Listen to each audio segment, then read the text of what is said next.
So let's talk about your target market assignment. First things first, in the directions, I say, your answer is not everyone. And I think this is probably the hardest concept, if I'm honest. The thing I want you to remember about target market is, why do they need you? We know you need them because we want them to spend money with you. Why do they need the thing that you're selling? Help that. Use that to help you dwindle down your target market. Why do they need you?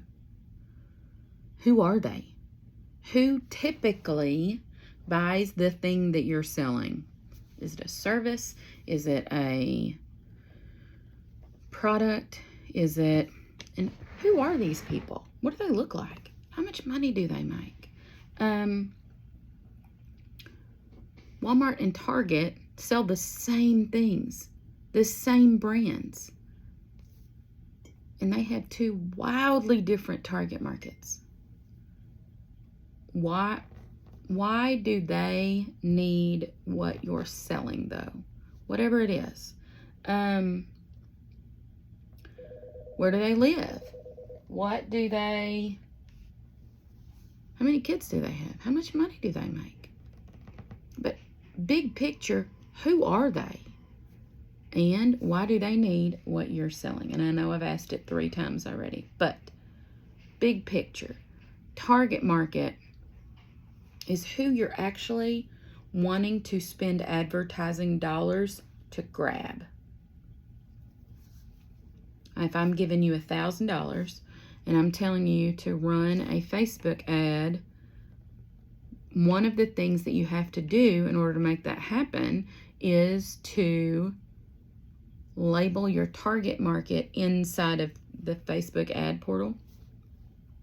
You've got to know what zip code they live in. You've got to know what neighborhood they live in. You've got to know how old they are, how much money they make. Because you actually have to click those buttons inside of Facebook to say, show this ad to these types of people. Who are they? And why do they need what you're selling? That's part of the deal. The advertising part of it is you explaining why they need, or showing, or whatever, why they need the thing that you're selling. But when you're trying to narrow down who those people are, why do they need you, is the biggest and probably hardest thing to answer. Because obviously the answer is not everyone. If we are, let's say we're opening a bicycle shop, you need to, 1, make sure that your location is near the trails in some capacity. Or if there is a neighborhood where a large amount of people are cyclists, you need to be close to that neighborhood. And why do they need you? Because you're selling the things that they need. They need the helmets, they need the shirts, they need the padded shorts, they need those super expensive bicycles that weigh less than an ounce. They need all of those things. Your target market is not everyone simply because maybe grandma wants to buy Freddie a new bicycle helmet. Your target market is Freddie because he's a cyclist. He's a serious cyclist. And when we're doing that Facebook ad, to use that to continue that example, you need to be able to narrow down who Freddie is and what is it about him that makes him unique. Is it his age? Is it his income? Is it the neighborhood that he lives in? Is it his zip code? Is it his education level?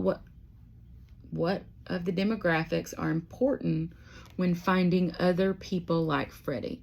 If you're talking about high-end cyclists, you're going to start likely with income levels.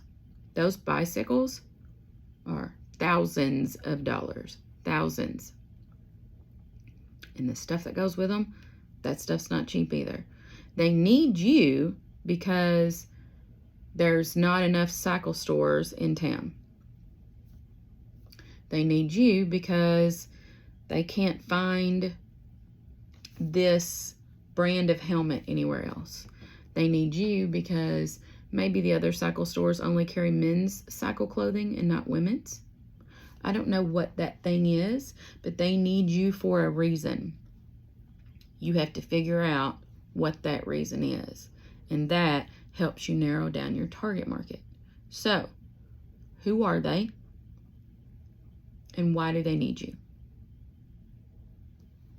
Why do they need you should help you figure out who they are, though. Big picture.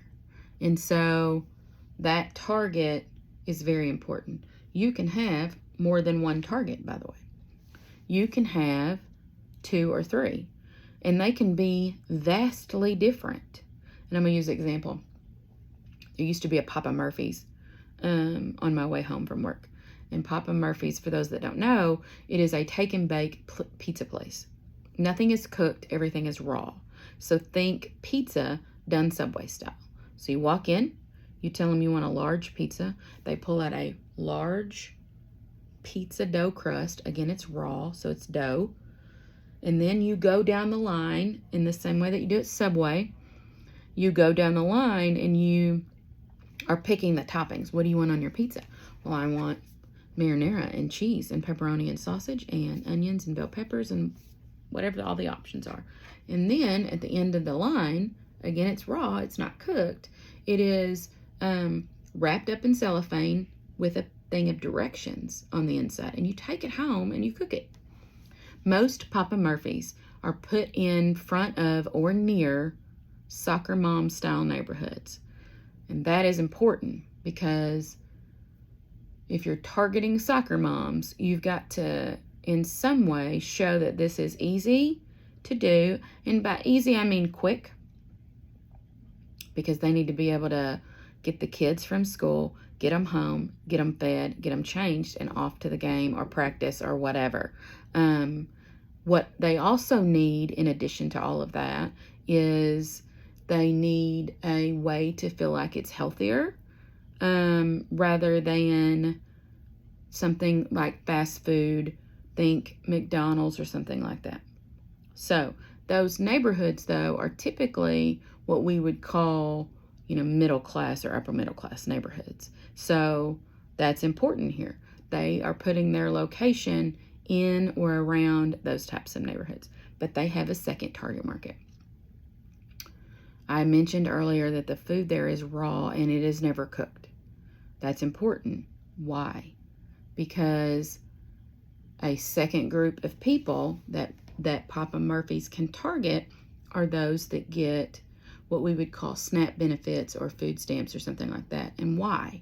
Because for those that receive those benefits, you cannot buy already prepared food. It has to be raw. Well, that throws out all the pizza restaurants and fast food and anything else like that. But Papa Murphy's can accept those benefits in payment. So you've got 2 target markets that are completely different, both of which can be targeted at the same time. So if I'm going to run Facebook ads, I'm going to run 2 of them. One's going to target the soccer mom neighborhood, and one is going to target those with benefits. And you can be wildly successful with something like that. But we know why people need Papa Murphy's in this example. Soccer moms need Papa Murphy's because they want something a little bit healthier than traditional fast food, but something equally as fast. So if I can control the ingredients, then I can put healthier options on the pizza. And then I can take it home and bake it while the kids are getting ready for their soccer game. And then we can sit down and have a quick meal and me feel a little bit better than, let's say, running through the drive-thru and getting fast food cheeseburgers or something.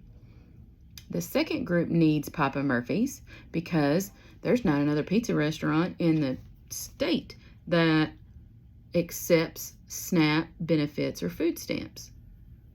And this whole group here has been prevented from being able to use those benefits to purchase something like a pizza. That's a huge benefit there for this group, this other group of people. You acknowledging who your target market is can help you be wildly successful, because you can target the two groups that you have, if you have two, and they can see the benefits that you have, as long as you can be able to show them why they need you. They know they need it in most cases. They just need to know you're there. But we don't need you targeting, spending thousands of dollars on advertising dollars, targeting people outside of clearly defined target markets, because that's a waste of money. So how can we best spend our advertising dollars? By understanding truly who our target markets are. So why do they need you? You can have more than one target market, but in this assignment, make sure that you're labeling at least one and describing and discussing who they are. Now, I don't need a page explanation. However, you really do need to be able to fully describe who this group or who these groups are. Full description. You really do. So you need to be able to know who they are, but also to be able to label and discuss a little bit, because let's be honest, you need to be able to defend who they are, because they are this. They belong in this category. They're my target market because you've got to be able to put those two things together. So in the assignment, you're labeling who your target market is, but you're describing it more than anything. You can give them a label if you want, 50-something soccer moms or 50-something early retirees or whatever your target market is, but then you've got to be able to describe it. So for this assignment, you're labeling who they are. If there's more than one, label them both. But you've got to be able to describe. So that's for your target market assignment. I'll do a third video for your competition.